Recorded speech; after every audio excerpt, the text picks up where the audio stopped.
When motion stops, every investigation has momentum, not speed but direction, a sense that even uncertainty is moving somewhere. And then there are moments when direction disappears. Not gradually, not dramatically, but all at once. This is that moment. The narrowing aftermath. The narrowing had changed the case.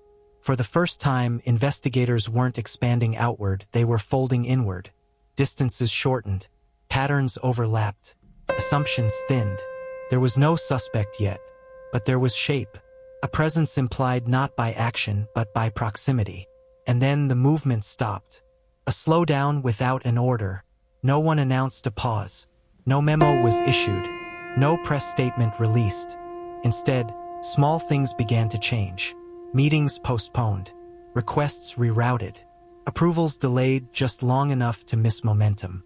Investigators noticed it immediately, not because they were told to stop, but because no one was willing to say yes anymore. One detective later said, "It wasn't resistance, it was absence." The vanishing permission. Resources that had been readily available weeks earlier now required review. Surveillance extensions were questioned. Data requests were returned incomplete. Cross-agency coordination softened into formality. Everything remained technically active, but nothing moved forward. The case hadn't been closed. It had been slowed until silence felt natural. Families noticed the gap. The families felt the interruption before anyone explained it. Calls that once came weekly stopped arriving. Updates turned vague. Questions were acknowledged, but not answered. For parents who had lived inside uncertainty for years, the shift was unmistakable. One mother said, "When people stop asking questions, you know something has changed." They weren't told the investigation was ending. They were simply no longer part of it. The pattern break. At the same time, analysts noticed something else. The offender's pattern, so carefully observed, went silent. No corrections, no subtle nudges, no anonymous messages. Nothing. This was not consistent with withdrawal. It was consistent with satisfaction, as if a desired condition had been met. Silence as response. Behavioral consultants warned investigators not to misinterpret the quiet. Silence, they said, was not absence. It was communication. In past cases, similar offenders went quiet when attention shifted away from them. Control had been reasserted. Risk no longer outweighed reward. The interruption, they suggested, may have functioned as a response, not to discovery, but to pressure. A dangerous possibility. Privately, a possibility surfaced that no one wanted to document. What if the interruption wasn't bureaucratic? What if it wasn't political? What if it was relational? Not influence in the dramatic sense, but familiarity, the kind that causes hesitation. The kind that creates discomfort when questions get too close.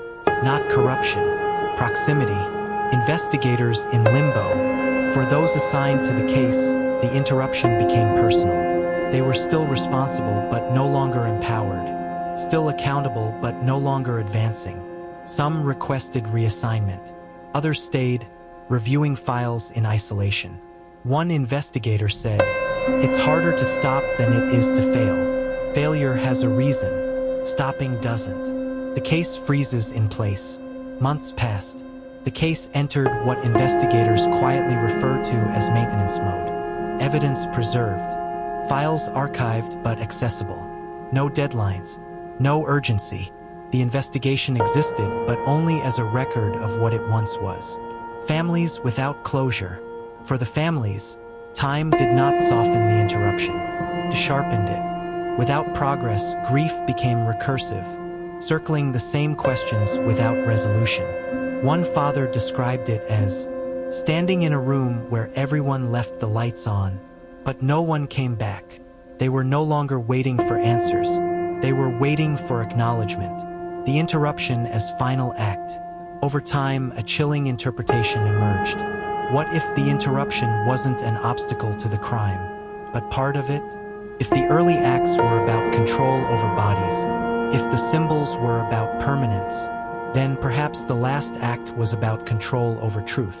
Not erasure, suspension, The case that couldn't end.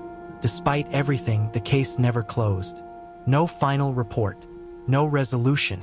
No official explanation for the pause. It remained open in name only. A door unlocked, but never entered. A question asked, but never answered. The space between questions. The interruption did not resolve the mystery, transformed it from something that could be solved into something that had to be endured. Because when an investigation stops without explanation, the silence becomes evidence, and waiting becomes part of the crime. Episode 12, The Long Silence, the final chapter.